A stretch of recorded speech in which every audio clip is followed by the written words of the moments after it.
Now, every time the Federal Reserve meets, it feels like the world stops. Investors watch every word, markets twitch, and clients call me the same question: what's the Fed going to do with interest rates? Now, that's fair because rates do affect mortgages, borrowing, saving, investing, really every corner of our financial system. But here's the truth: while the Fed sets the policy, it doesn't determine your future. That comes from your plan. Now, some of you may have seen that the past 3 decades, one of the things that I've collected was some financial cartoons and other funny clips from the internet and back in the day, the actual newspapers. One of my favorites in regard to today's topic is a cartoon that's clearly set at bedtime with a husband and wife. The wife is saying, "Oh, for goodness sake, do you think Alan Greenspan is lying awake nights worrying about what you're going to do?" Yes, that was about Alan Greenspan, the Fed chief from 1987 to 2006, but you get the connection. Today, I want to unpack the Fed, interest rates, and most importantly, what it means to you.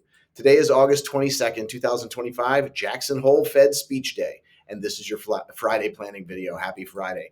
By the time you get to view this video, the Powell speech may have already occurred, so there may be some noise around all of this. I'm going to try to give some higher level information, so regardless, you can get some clarity.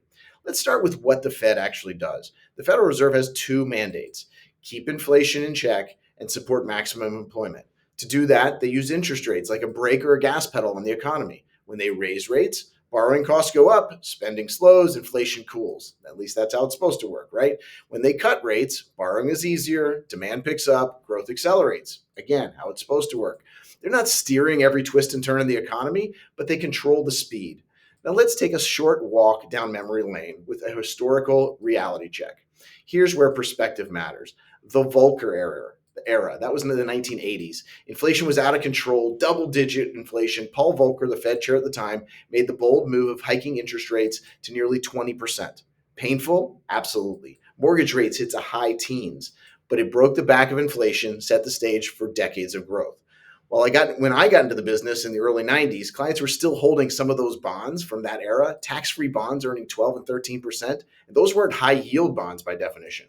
When those bonds were called or they matured, those were sad days for the owners of those bonds. The Bernanke era came next, or the Bernanke era is the next one I want to talk about. That's 2008. Fast forward to the financial crisis, of course, Ben Bernanke slashed rates to near zero and he launched unprecedented stimulus. That didn't stop the pain overnight, but it did stabilize the system and helped fuel one of the longest bull markets in history.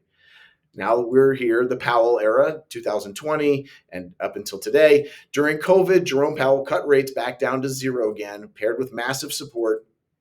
The goal was to keep credit flowing in a shutdown economy. While it helped avert collapse, it also helped to set up the inflation that we've been fighting since then. Why bring this up? Because it shows that rates rise and fall. Cycles come and go, but the long-term arc of disciplined investors bends towards growth. Let's talk about the current landscape. The Fed has raised rates aggressively to fight inflation. Inflation has cooled, but not fully. Borrowing costs are higher. Mortgages are stuck above 6%. Companies refinancing debt feel squeezed. So the big debate is, when will the Fed cut? Will it be this fall, early next year, later than that? Markets are hanging on every clue. And here's where I like to pause and remind clients: the timing of the Fed's next move matters far less than the strength of your plan. Let's use a story, the mortgage example. A couple I worked with recently is buying a vacation home. Their question: should we wait for the Fed to cut rates before we lock into a mortgage? Reasonable question. No one likes locking into a 30-year loan at 7% if it might be 6% next year. But my answer was this: focus on the lifestyle and the affordability first. If the home fits your life and your budget, waiting for the perfect rate may cost you years of enjoyment that you'll never get back.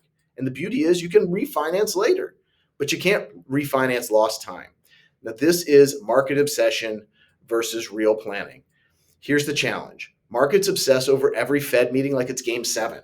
Stocks jump up one day, bonds sell off the next, all based on a single phrase that Jerome Powell might use. But you and I are not building a 6-day plan or even a 6-month plan in most cases. We're building a 6-year, 16-year, even 30-year plan. And in that context, the Fed's next quarter point move is just noise. How about a hiking analogy? I've been blessed to hike Cradle Mountain on the island of Tasmania in Australia a few times. One of the most beautiful untouched places on earth. As you can imagine, the weather changes. Sometimes sunny, sometimes stormy, sometimes windy. You can't control that. I was told that the weather is only really good for hiking a few days a year. I got one of those days the first time and did not get one the second time. The Fed is the weather. Your plan is your gear. If you're prepared with the right boots, poncho, and water, you'll finish the hike, rain or shine. The other thing to think of is like this: there's a market economy and then there's a personal economy. There's the economy you read about and the economy you live in. The Fed sets policy rates. That trickles into mortgages, credit cards, corporate debt, and bond yields. But your personal economy is your cash flow, your savings, your debt, your investments, and of course, your goals.